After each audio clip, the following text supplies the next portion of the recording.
Pottery Club. We are glazing today, and you remember last week you made your emoji, so you should now have that back. So here is the emoji that I made last week. Okay, sorry that I used an example last week and I made one with you, and this is the one I actually made. So mine's fired, so it's been in the kiln. It's fired to 1020 degrees, so really hot, and remember you had to put your air hole in to make sure it didn't explode, and we were really lucky we didn't have any explosions in the kiln, which was really good.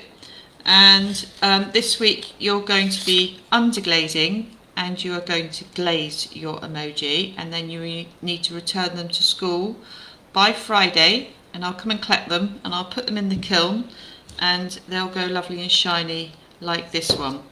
So I had a load of emojis, so you could look on a phone or online and look at the colours you need. So I've put some colours in your pack. I've given you quite a bit of yellow underglaze, and then I've given you a bit of blue, a bit of black, a bit of red, a bit of white, and there's this green one. Now this isn't underglaze, this is glaze, so this is completely different. So the colour here is not the colour that it will turn out to be when it comes out of the kiln. This green glaze goes over the top of this underglaze and it makes your pottery go lovely and shiny like this. Okay, so I've got, to help me with my painting, my emoji colours that I need, so I've got that for reference. I've got some water, I've got a bit of tissue, and I've got a couple of paintbrushes. Okay, now the first thing I want to do is to put the yellow underglaze on my emoji, and I'm going to put this everywhere. I'm even going to put it on areas that I'm going to paint a different colour. Now the emoji is basically yellow, so I'm going to paint this guy yellow. So I'm going over the eyes because I can paint those with black afterwards, and you'll notice that the underglaze soaks in to pottery really quickly because the glaze is very porous. Now I'm going to sort of draw a line around the bottom because I don't want any glaze to go on the pottery that sits on the kiln shelf. Okay, so don't get any glaze or underglaze on here on the bit that's going to stick in on the kiln shelf, because it will just get stuck to it. If you do get any on, you can wipe it off with a sponge. So get one coat on.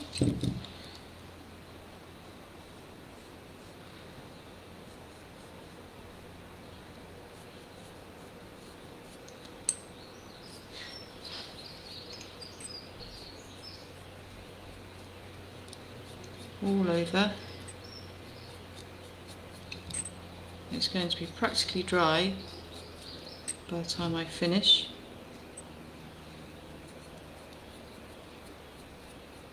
And as you'll see that it dries a lot lighter than and it goes on. When it's wet it's yellower, when it's lighter it's a lot paler, and you'll see there's a big difference as to when it goes in the kiln, before it's been in the kiln, and to when it comes out of the kiln.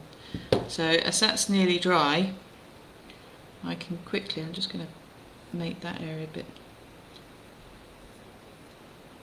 fill that area in so the colour goes down a bit further, and then I can quickly apply my second layer. So you would just want 2 layers on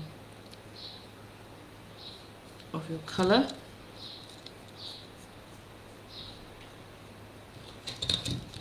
all over.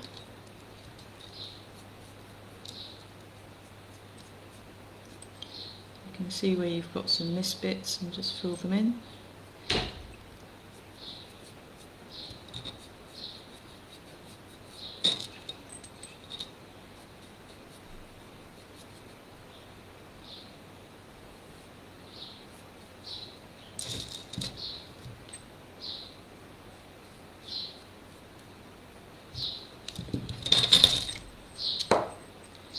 So you can pick it up and tilt your emoji sculpture.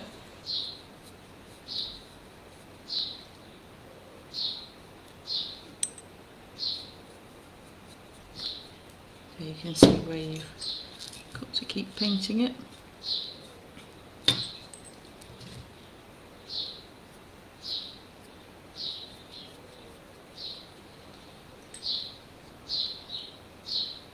Try and follow the same line that you had before. And again, it's drying really quickly. The fact that it's a very warm day is helping it to dry as well. Now I've done 2 layers and I've still got some underglaze left. Now that may as well go on your sculpture rather than being washed away. So I'm just going to put that where I think I may have put it a bit more thinly than the others, and the other bit of underglaze.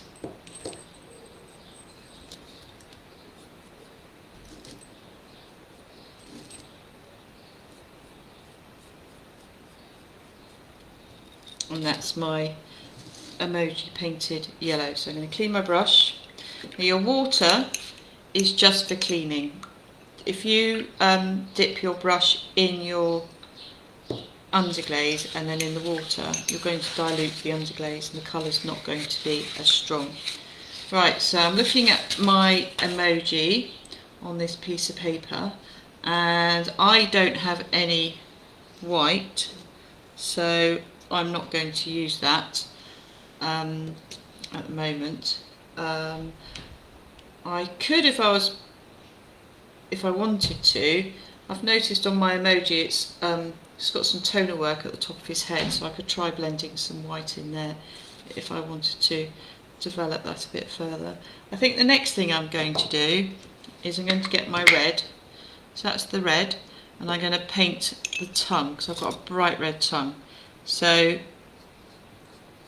you'll notice if you're using red that your red looks more like pink at the moment, and that's because it hasn't been in the kiln yet.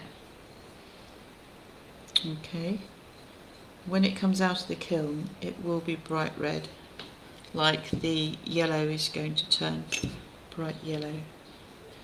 So when that's dry I can put another layer on. The red tongue on mine is all the reds, so to make this come out lovely and strong, I'm going to put all this glaze on, wait for it to dry and add more colours, more layers on. Okay. So I can carry on with that later. So I'm going to wash my brush again, dry it on here, and the next thing I need to do is the black. Now the black is quite intense, and I'm going to get a smaller brush this time. I'm going to paint the inside of the mouth black. You don't need lots of layers of this black to be really effective. When it dries it does look a little bit grey, but it will come out black.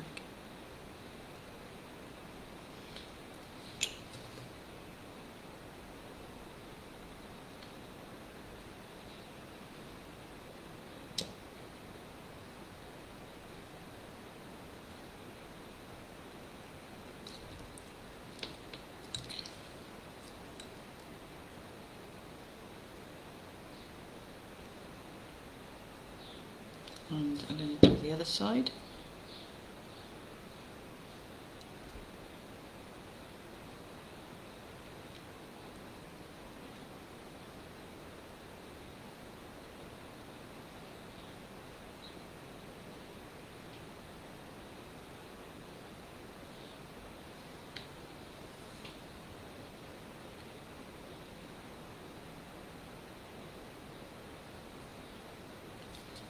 Okay, so that's the black mouth. And if I look at my emoji again, it's this one here. You can see that, so I'm going to paint the eyes black. So I've made marks where the eyes should go, and I'm going to put some black in there on top of the yellow. The black, being a much darker colour than the yellow, will block the yellow coming through.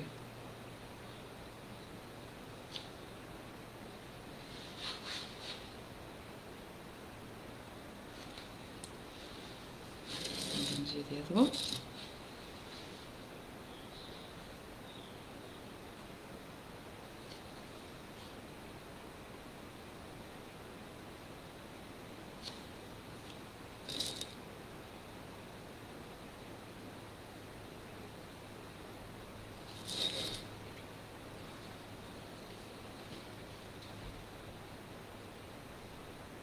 If you want to get a fine tip at the end, don't overload your paintbrush if you're painting that end bit, because otherwise it will go quite blobby.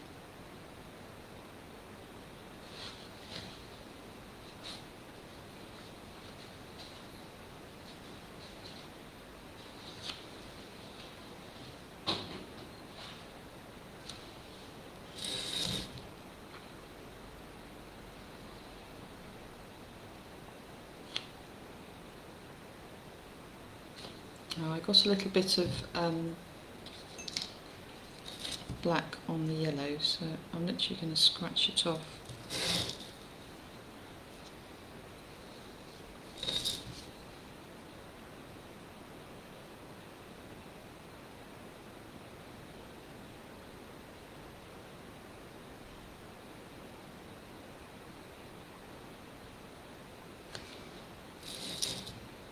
Okay, so that's my emoji so far.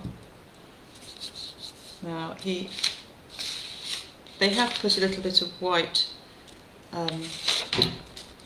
very light tonal work up here, and that's to make these emojis look three-dimensional. So as I don't really need to use my white for anything else, I haven't got white teeth or an eyeball to paint, I'm just going to use that white, and I'm just going to put some highlights up here. The white on top of the yellow, when it's fired, it will look very subtle, so you don't actually worry about it just looking like a white block, and do try and blend it with your paintbrush. Be very careful not to smudge that black.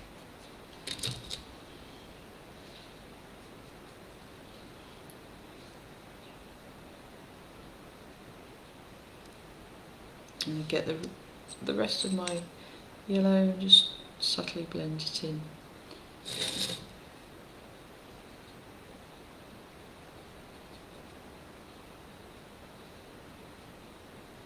So that's the painting of my emoji. You can spend a lot more time on yours trying to get everything as accurate as you want. I did say that I would paint the tongue with one more layer.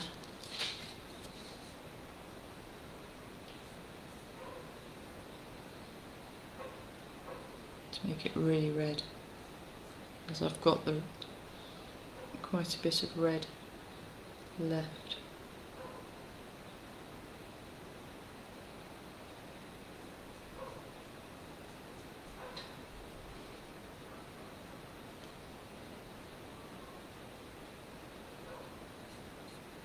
and you can see the difference there between it, the underglaze being wet and when it's dry. So when it's dry it goes into a dusky pink, but when it comes out of the kiln it should be, or it will be, bright red.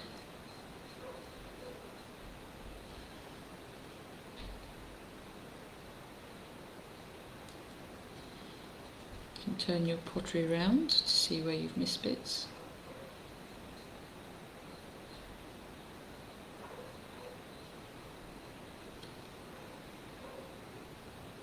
And that needs to dry. Okay, so I'm going to wash my brush, get my paper towel off the floor, make sure my brush is really clean now. Okay, so I'm going to tidy up my workstation, put the lids back on. Can you return all your pots? You don't need to wash anything out. I'll do that for you. Make sure that comes back with your pottery that you're returning for Friday. Right, so we've now got the green glaze. Okay, so this is going to go over everything apart from the base, as I said before. You do need to make sure that everything is 100% dry. So if you've got some wet areas, wait for it to dry. So I'm going to start putting this on, but because I've got some areas that are drying, I'm not going to put it everywhere at the moment. I'll finish it off later. So this needs to go wherever you've put your underglaze, and you need one even thin layer. Okay, you can see the work turning green, but don't worry, your pottery is not going to come out of the kiln green. They've made it green, the manufacturers have made it green so you can see where you've missed bits. If you put too much this on, it stops going clear and it ends up with sort of white blobs over it. Now I'm not going to paint my eyes just yet because I can see some of the underglaze is still a bit shiny, which means it's wet, and if I smudge the black, then I'm just going to smear it all over the yellow. I won't have lovely sharp edges anymore. So when you're doing this, I would just leave your pottery to dry for 15 minutes or so you don't have to hurry. The tongue is still wet, so I'm not going to paint that. Also, you can let this dry and then you can pick it up and you can see where you've missed bits because this is still wet. I'll just paint a little bit more. Okay, so I'm just going to stop there because if I paint any more now I'm going to smudge it, but you need to paint everything apart from the base. So everything that you want to go lovely and shiny, you need to paint. Okay, so I should see returned the underglaze, all the underglaze pots and any glaze you don't use, and your pottery should be green when you return it to me. Okay, if you, just one more note, if you notice any bits are a bit thicker than others when you're glazing, just spread those out because you don't want any white lumps appearing. Okay, another tip is to use your brushes very lightly. Don't drag them, don't dislodge all the underglaze. The underglaze, you'll see when it's dry, has got a slightly powdery surface to it, so you don't want to dislodge that and ruin it by smudging all the colours into each other. So just going to glaze, wash my brushes, and then I'm going to finish that off later on Okay, so here it is. I'm going to finish it off later on when all my underglaze is dry, and I'll show it to you next week when it comes out of the kiln. So I'm really looking forward to seeing all your pieces return to your school for Friday, and we'll be starting a new project next week. I haven't quite decided what it is. I'm going to leave it until next week to show you what it's going to be, but I've got a few ideas and a few things already made that I can show you what they look like when they're fired. So thank you for watching. I'm going to post this video on my website, and I'm just going to have a look at some questions. So one question here: how many coats of yellow do you need? So 2 coats will be enough. I'll just write it in there. 2 coats. 2 coats should do it. I've used 3 on the tongue because I had a bit of extra left over, and it may as well go on there, and it's going to make my tongue look quite bright red. So I've got 2 coats of yellow. The black's really strong, so I've probably used 1 on there. You can put 2 on if you want, but it does come out quite intense. And remember, it's just one thin glaze, one thin coat of the glaze. And if you put too much on, then you get some white patches appearing, and you want to try and avoid that. So thank you very much for watching, and if you're unsure of anything, then watch the video again. So that will be on my Facebook page, and it will be on my website. And if you've got any questions in the meantime, you can email me if you're a signed up member to the online pottery club, and I'll try and help you with your questions by sending you a reply. Okay, so bye bye for now, and I'll see you next week.